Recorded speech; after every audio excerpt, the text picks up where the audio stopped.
Hello and welcome to Inside Indiana Business. I'm Gary Dick. A stunning report on the number of Indiana high school students who go on to college or education beyond high school. The Indiana Commission for Higher Education says barely half of the state's high school grads are seeking that education, the lowest it's been in 5 years. The COVID-19 pandemic fueling the sharpest year-over-year decline in the state's college-going rate.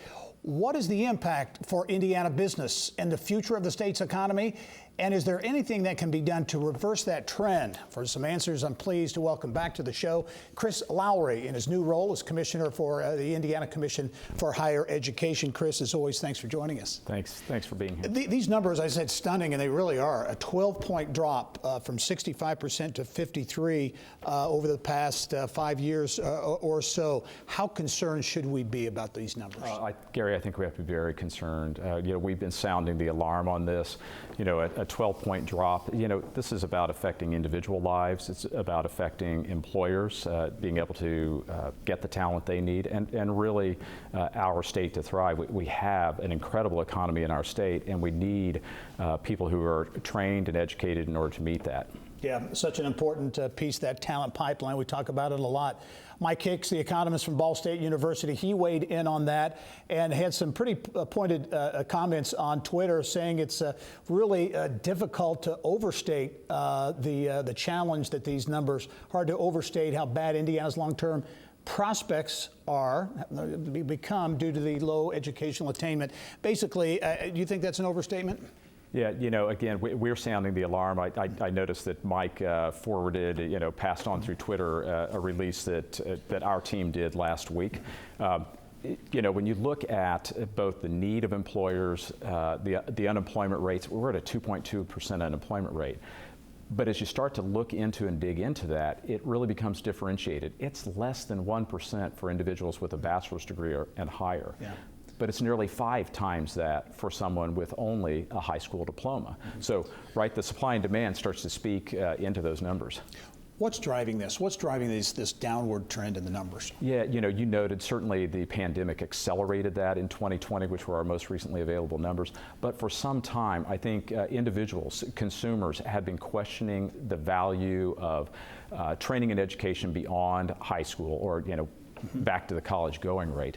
And we find principally within that there are 3 primary factors: affordability, that's a question, quality and career relevance, specifically around affordability. I've come to refer to some of these stories as the unicorn. There's the story of someone who has this, I'll pick on University of Southern California, some odd master's degree and in debt for $150,000 and pouring coffee for a living.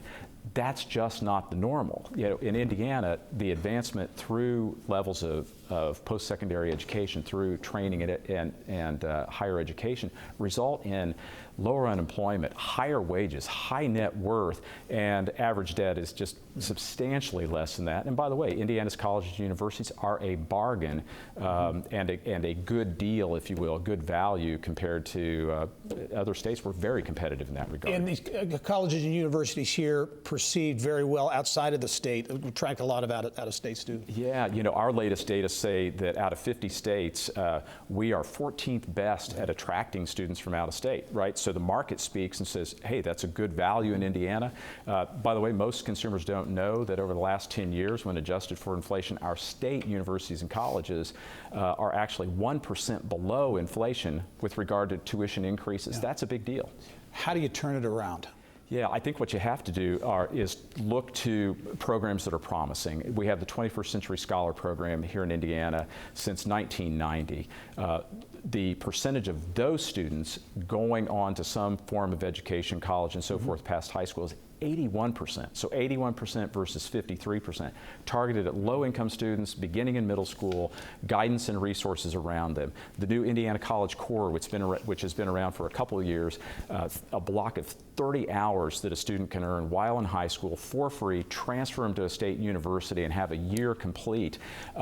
the going rate for those students is over 90%. We've just got to get more kids on those types of pathways. And again, we're talking about college, four-year college, Yeah. but we're also talking about the trades and associate degrees, two-year institutions. Yeah, absolutely. You know, I think beginning very early, we have to make students, whether it's in middle school, and I would contend even earlier than that, aware of all of the opportunities that exist. You know, we look at other nations, we look at other states and other nations. We can do a better job of making sure students know about trades, about certification programs, 2- and 4-year degrees. You know, this has to be an all of the above approach in order for our fellow Hoosiers to see economic and social prosperity, and for our businesses to continue to thrive. Yeah, I need a quick answer on this, but Yeah. how long is it going to take, I mean, to turn this ship around, if you will? Yeah, you know, I think we have to be aggressive about it, which is why we've come out very forcefully in these recent days with this data. We've got to make folks aware of it.